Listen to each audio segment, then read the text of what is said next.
언제 끝날지 몰랐던 성공이라는 마라톤은 이렇게 끝나게 됩니다. 이 세 가지 스텝을 꼭 지키세요.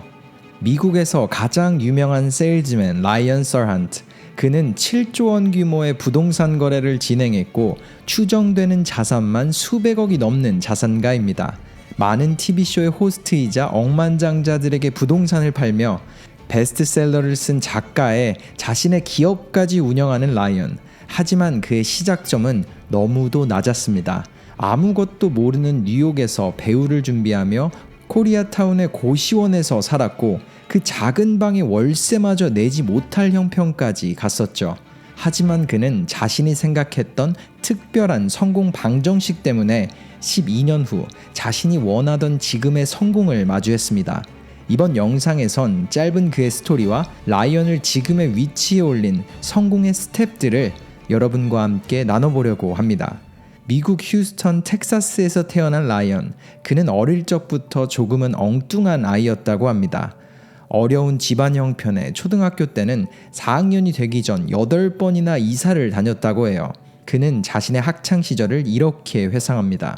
저는 스포츠도 못했고 공부도 못했습니다. 어릴 적 저의 꿈은 TV 속에서 연기를 하는 것 혹은 마술사가 되는 거였죠. 어렵던 집안 환경을 한순간에 바꾸는 방법으로 마술을 떠올렸기 때문에 꾸었던 작은 꿈, 그렇게 피하고 싶던 현실 앞 어렸던 라이언이 할 수 있는 일은 없었습니다. 그저 마음속으로만 성공이란 두 글자를 원했죠. 그렇게 별 볼 일 없는 삶을 살아온 라이언. 그는 연극과로 대학을 진학했지만 별 소득은 없었고 더 큰 꿈을 품고 브로드웨이가 있는 뉴욕으로 갔을 때도 역시나 모든 오디션에 떨어지고 맙니다. 그렇게 핸드모델 아르바이트를 하며 하루하루를 살아가던 라이언. 그는 이렇게 말합니다. 그 당시 제가 살았던 곳은 코리아타운의 고시원, 방이라고 하기엔 침대 하나가 겨우 들어가는 작은 방과 17명의 사람들과 화장실을 나눴어야 했습니다. 하지만 얼마 안가 그 작은 방의 월세를 낼 돈도 다 없어졌죠. 제 나이 23살, 가장 큰 위기가 찾아왔습니다. 그리고 세상에서 제가 가장 하기 싫었던 일을 해야만 했어요. 그가 세상에서 가장 하기 싫었던 일은 놀랍게도 세일즈였다고 해요. 특히나 부동산 중개인이 입고 다니는 양복과 그들의 말투가 너무 싫었다며 그는 이렇게 말합니다. 뭘 해야 할지 몰랐습니다. 전 그저 성공이 하고 싶었죠. 인생은 짧으니까요. 그 와중 제 친구가 부동산 중개인을 권했고 저는 제가 싫어하던 그 일을 할 수밖에 없었습니다. 직장에 가면 그 직장에서 몇십 년을 안주할까 무서웠고 부동산 자격증은 30만 원만 있으면 딸 수 있었거든요. 그리고 모두에겐 집이 필요하니까 집을 구하는 사람을 찾고 집을 찾아주는 게 어려울 것 같지만은 않았습니다. 그렇게 2008년 9월 15일 라이언은 부동산 자격증을 손에 쥐게 됩니다. 그리고 공교롭게도 그날은 미국 4대 투자은행이었던 리먼 브라더스가 파산을 한 날이자 서브프라임 모기지 사태가 일어난 때였습니다. 네, 라이언의 시작점은 뉴욕의 사람들이 가장 부동산을 기피하던 그 타이밍이었어요. 제 옆을 지나가는 모든 사람들의 손에는 세상의 끝이 왔다, 리세션이 터졌다 이런 기사가 쓰인 뉴욕타임즈를 들고 있더군요. 하지만 아무것도 모르던 저는 이렇게 혼잣말을 했습니다. 내가 잃을 게 뭐가 있겠어. 그렇게 최악의 타이밍에 시작한 세상에서 가장 싫어했던 부동산 중개인이라는 커리어. 심지어 라이언은 첫 트레이닝에서부터 자신이 남보다 훨씬 뒤처져 있다는 걸 한 번에 느낄 수 있었다고 해요. 첫 트레이닝에서 이런 질문들을 받았습니다. 뉴욕에 아는 사람이 많나요? 혹시 돈이 많나요? 아니면 부모님의 인맥이 좋아서 집을 살 사람을 소개시켜 주실 수 있나요? 이런 모든 질문에 제 해당 사항은 없었습니다. 저는 텍사스에서 나고 자랐고 부모님은 부와는 거리가 멀었죠. 그리고 그런 저에게 트레이너는 이렇게 말하더군요. 그러면 당신은 길거리로 나가서 지나가는 낯선 사람들에게 인사를 하면서 집이 필요하냐고 물어보는 수밖에 없어요. 놀랍게도 그 조언이 제가 받은 트레이닝의 전부였습니다. 그렇게 아무도 저에게 답을 제시해주지 않았어요. 이렇게 혼자 힘으로 밑바닥에서 시작해야 했던 라이언. 그는 그 조언대로 시도했습니다. 당시 24살의 라이언은 자신이 가진 옷 중 가장 좋은 옷인 초록색 셔츠와 카우보이 부츠, 카우보이 벨트를 메고서 뉴욕 한복판 지나가는 사람들에게 이렇게 물었죠. 안녕하세요. 제 이름은 라이언입니다. 제가 부동산 중개인인데 혹시 집이 필요하지 않으세요? 이런 어이없는 질문에 사람들은 그를 무시합니다. 하지만 그는 포기하지 않고 이렇게 목표를 세워요. 하루에 5명씩 새로운 사람을 만나자. 그렇게 네트워킹에 모든 걸 쏟아부은 라이언. 남는 시간에는 주변 빌딩에 대한 모든 정보를 모았습니다. 저는 많은 사람들과 뉴욕에 대한 부동산 정보를 가장 많이 아는 사람이 되고 싶었습니다. 그렇게 매일 낯선 사람을 만나던 라이언. 하루는 스타벅스에서 커피를 기다리는 앨리스라는 여성을 만나게 됩니다. 라이언은 당시 상황을 이렇게 말했죠. 그녀는 임신을 한 상태였고 비싼 요가복에 홀푸드라는 유기농 식료품점에서 장을 보고 집에 가는 것 같더군요. 그래서 전 앨리스가 경제적 여유가 있고 태어날 아이 때문에 더 큰 집이 필요할 거라고 생각했어요. 그리고 그녀에게도 똑같이 다가갔습니다. 라이언은 자신을 부동산 중개인이라고 소개했고 혹시 더 큰 집이 필요하지 않냐고 물었습니다. 그녀는 웃으며 어떻게 알았냐고 대답했죠. 하지만 이미 돕고 있는 부동산 중개인이 있다며 라이언의 제안을 거절하고 말았어요. 저는 그래도 포기할 수가 없었습니다. 그래서 그녀에게 이렇게 말했죠. 그쪽 부동산 중개인이 보여주지 못한 당신이 딱 원하는 집이 있는 것 같은데 저에게 이메일을 주시면 리스트를 보내드릴게요. 만약 리스트가 싫다면 그때 무시하셔도 됩니다. 그렇게 전 그녀의 이메일을 받았습니다. 그리고 그녀가 집에 도착하기도 전에 이메일로 리스트를 만들어 보냈죠. 그만큼 저는 포기하고 싶지 않았거든요. 그렇게 그가 보낸 리스트 중 한 집을 앨리스가 마음에 들어했고 그는 그 다음날 그녀에게 집을 보여줬습니다. 하지만 아쉽게도 앨리스가 원하는 집은 아니었어요. 그래도 라이언은 매주 목요일마다 앨리스에게 이메일을 보냈습니다. 무려 10년이라는 오랜 시간 동안 말이죠. 그는 말해요. 물론 몇 달이 지나지 않아서 앨리스는 저에게 더 이상 답장을 하지 않았지만 저는 제 일을 하며 꾸준하게 이메일을 보냈습니다. 그 당시 제 하루는 이랬어요. 항상 아침은 Finder Time이라고 정한 후 나 자신을 CEO라고 생각하며 미래를 계획했죠. 어떻게 더 많은 사람을 만나고 고객들을 유치할지 계획했습니다. 그리고 오후는 Keeper Time.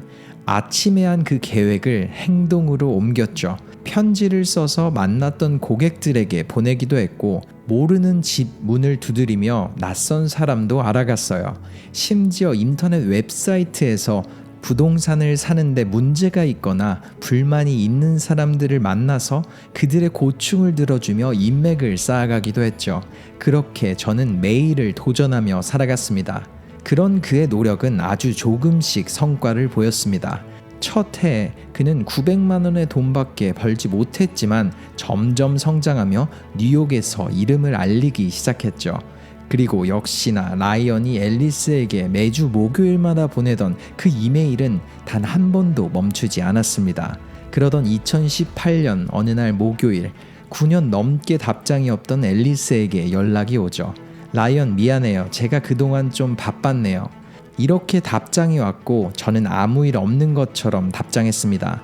아니에요. 소식을 들어서 기쁘네요. 제가 도와드릴 일이 있을까요?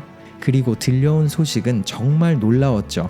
앨리스가 9년 전에 알아보던 집은 10억 예산의 뉴욕의 작은 아파트였는데 예전보다는 상황이 바뀌었다며 연락을 준 거였어요. 오랜 시간 동안 자신의 첫 고객을 잊지 않았던 라이언. 꾸준한 계획과 실행력 덕에 어느새 그는 TV쇼를 찍기도 했고 수많은 사람들에게 아메리칸 드림의 첫 번째 관문인 내 집 마련을 도우며 성장했습니다. 그리고 앨리스에게 이메일을 받은 그 다음 주 라이언은 160억 상당의 로프트를 앨리스에게 판매했죠. 그리고 그는 말합니다. 제가 쫓던 성공이 있던 곳은 바로 저 자신이었습니다. 제가 찾던 건 남들이 다 아는 그런 성공이 아니라 그저 5년 뒤, 10년 뒤의 제 모습이었어요. 저는 그 노력 끝 성공한 제 자신을 만나게 된 거죠. 이렇게 라이언의 성공은 과거에 없던 새로운 누군가가 된 게 아니라 나아가다 보니 자신이 성공 그 자체가 되었습니다. 저는 매일 아침 하루를 준비하며 거울 속 제 자신을 보고 이렇게 말했습니다. 나는 세상에서 가장 유명하고 성공한 세일즈맨이다. 이렇게 자신의 습관을 말한 라이언 서란트. 실제로 그의 사무실 책상엔 80세가 된 자신의 모습을 사진으로 만들어 놨다고 합니다. 그리고 매 순간 이렇게 속삭이죠. 나는 사진 속 저 사람을 위해 일하는 거야. 이렇게 다른 누군가가 아닌 미래 자신을 위해 일하는 라이언. 그는 성공했고 더 큰 자신을 향해 나아가고 있습니다. 그리고 모든 성공에는 3가지 순서가 있다며 자신의 키노트 스피치에서 이렇게 말했죠. 성공한 사람들이 절대 보여주지 않는 단 하나는 자신이 성공하기 위해 세웠던 계획입니다. 계획은 그 누구도 쉽게 공유해주지 않거든요. 그렇기에 성공의 첫 번째 순서는 계획입니다. 항상 계획을 가지세요. 그리고 그 어떤 목표를 세우더라도 자신과 협상하지 말고 나아가야 합니다. 두 번째는 희생이에요. 분명 어느 순간에 당신은 후회를 하게 될 겁니다. 내가 이걸 왜 한다고 해서 아예 시작을 하지 않았어야 해. 하지만 그런 순간은 당연한 통과 의례예요. 이렇게 말하는 라이언 서란트. 그도 수많은 희생을 치렀습니다. 앞서 말했던 스토리를 제외하고서도 말이죠. 코로나가 터지면서 수많은 거래가 취소되었고 몸담고 있던 에이전시를 나와서 자신의 부동산 사업을 준비하던 시기였기에 그는 엄청난 고민에 빠져 있었다고 해요. 하지만 그는 도전했고 희생했습니다. 일어날 수 없을 거라던 사람들의 목소리를 뒤로하고 누구보다 멋지게 일어났죠.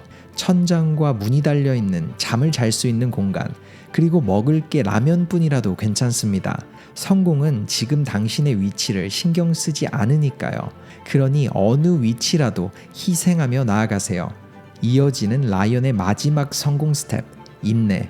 하루아침에 일어나는 일은 없습니다. 경쟁하는 옆 사람보다 오래 남아있어야 해요. 이렇게 말하는 라이언 서란트. 수많은 사람들과 매체들은 그를 라이징 스타 혹은 빠르게 성공한 사람이라고 소개합니다. 그가 인내를 가지고 투자한 시간은 12년인데도 남들은 최근 한 달의 결과만 보고 말을 해요. 그렇기에 그는 인내를 가장 중요시하게 말합니다. 저는 인내의 시간을 견뎌냈기에 12년의 인내를 2번 다시 할 필요가 없어요. 이 기분은 마치 언제 끝날 줄도 모르는 긴 마라톤을 끝낸 기분입니다. 항상 이 길 끝에는 성공이 있다는 것만 믿었고 도중에 멈추면 그 누구 탓도 아닌 평생 제 자신을 탓하며 하게 될 후회를 생각했어요. 그리고 그 끝에 도착한 목적지는 생각보다 가까이에 있었고 후회는 없습니다. 마찬가지로 각자의 성공은 분명 어딘가에 존재합니다. 하지만 우린 그 위치를 아직 모르는 것 뿐이에요. 그리고 항상 내일이 아름다운 이유는 내가 태어나 이룰 가장 큰 성공이 있을 수도 있기 때문입니다. 그러니 오늘을 인내하세요. 계획, 희생, 인내로 이어진 라이언의 성공. 대부분의 사람들에 비해 안 좋은 위치, 혹은 남이었다면 도전조차 하지 않을 위치에서 시작했지만 그는 끝내 이뤄냈습니다. 그리고 그런 그의 성공이 더욱더 빛이 나는 이유는 아마 오랜 시간의 꾸준함 때문인 것 같습니다. 각자의 위치에서 살아가는 모두가 이런 그의 스토리를 보고 한 걸음씩 하루 5분씩이라도 미래의 나를 위해 보내는 그 짧은 순간을 시작하시길 바라며 영상을 마칩니다. 터닝포인트였습니다.